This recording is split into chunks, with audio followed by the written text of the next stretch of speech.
सरकारकडनं डिझेल ब्लेंडिंगची तयारी. डिझेलमध्ये आयसोब्युटेनॉल मिश्रणाचा निर्णय. सरकारकडनं इंधन आयात कमी करण्याचा प्रयत्न. टाटा HPCL लवकरच ट्रायल्स सुरू करणार. अयोध्येतील राम मंदिर देणगी गैरव्यवहाराच्या प्रकरणात गुन्हा दाखल. ट्रस्ट सदस्य कृष्ण मोहन यांची पोलिसात तक्रार. देणगी गैरव्यवहार प्रकरणाची होणार चौकशी. खासदार संजय दिना पाटलांची पत्रकारांवर अरेरावी. पत्रकारांना शिवेगाळ आणि अर्वाच्य भाषेचा वापर.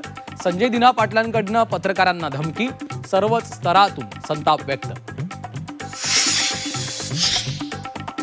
पत्रकारांना धमकावणाऱ्या संजय दिना पाटलांना मुख्यमंत्री फडणवीसांनी फटकारलं, तर एकनाथ शिंदेंनी संजय दिना पाटलांना दिलगिरी व्यक्त करण्याचे दिले आदेश.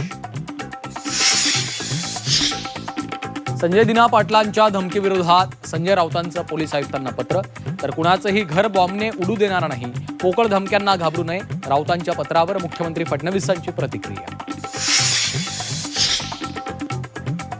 संजय दिना पाटलांच्या अरेरावीचा पत्रकार संघाकडून निषेध.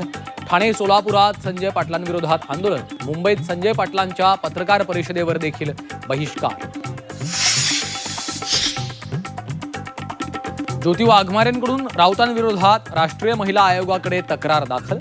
महिला लोकप्रतिनिधींचा अपमान होत असल्याचा आरोप. राऊतांवर गुन्हा दाखल करण्याची मागणी. 6 बंडखोर खासदारांच्या मतदारसंघात ठाकरेंचा दौरा. मतदारसंघात जाऊन बंडखोरांना विचारणार जाब. ठाकरेंच्या दौऱ्याकडे महाराष्ट्राचं लक्ष.